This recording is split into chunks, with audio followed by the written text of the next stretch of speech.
Hello guys, good morning guys. Manguha tayo ng dahon ng ano. Ito yung kinukuha ko kanina. Dahon ng mangga. Ito.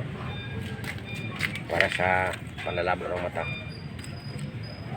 Ito yung ano, inano ko. Iniinom ko araw-araw. Ito. Yan. Yan siya guys. Yung mangga. Yan ang dahon ng mangga na iniinom natin araw-araw para hindi manlabang ang ating mata. So, tapos ang halo ay ito. Kumuha din ako dito kanina. Dahon ng ano yan, banaba. Ay hindi banaba.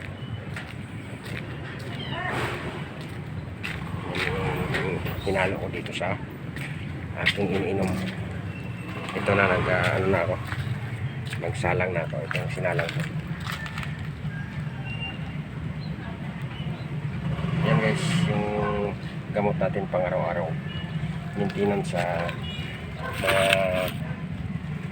sakit sa mata na nalabo na ang mata mo. So yan ang pangano natin, panggamot sa ating mata. Hindi lang sa mata, marami pang ibang benefit sa ating katawan. May talagang aprobado na dahil marami nito ang napagaling. So guys, yun lang ginagawa ko dito sa aming bilangs ko. May tinanim pa ako ng puno ng ano, yan, ng malunggay. Malunggay nyo, no? Malunggay natin na tinanim nung nakaraang buwan. Ito na siya. Meron pang maliit. Yan. Tapos meron pa ako ditong sampung. Yan. Yung sampung guys. Ito naman ano, maganda rin yan sa mga kolesterol, uric acid. Yan. Tapos naman ito yung nagpapapalukan. Yan. Tanglad. Maganda ito sa ating katawan din sa pag-ihi.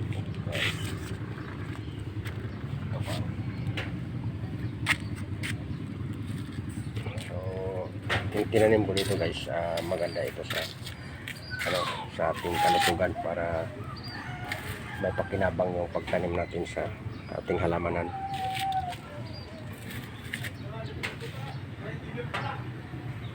Tingnan mo yung pusa ko guys, so nanggamot din siya sa kanyang sarili. Yan. Kinakain niya guys, so Ming, Sunshine, sakit ang tiyan mo. So yan yung kinakain niya. So nakagamot yung ano na yan, yung damo na yan. So yun yung tao, pag makita yung kinakain yung ano ng ano, hayop, ayun ay nakagaling yan. Araw-araw siya kumakain yan guys. Kaya yan ang ating ano, gayahin. So ayan guys, yung ano natin video sa araw na ito, at tayo ay napapatuloy sa ating paglaga ng dahon ng mangga.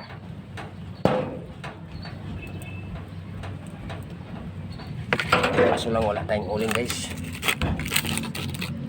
Doon kasi sa bahay, ito sa atin, sa bahay dito. Wala na tayong ano, panluto ng ano pag doon sa gasol. Kaya Yan ang ginagawa ko. Pulot na lang ako ng mga kahoy.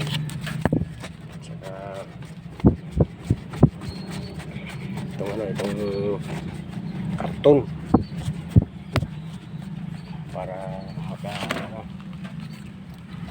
tipid sa mga gastusin kasi sa panahon ngayon mahirap eh. Wala pa tayong budget, naubos.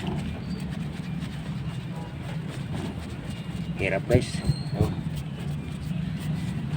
Talagang kahirapan makalingas. Ay nako,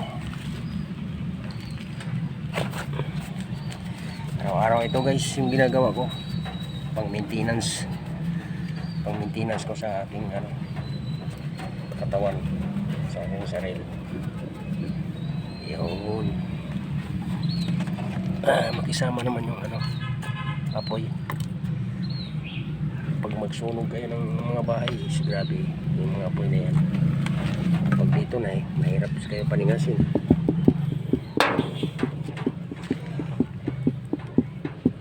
So guys, hanggang dito na lang guys ang ating video. At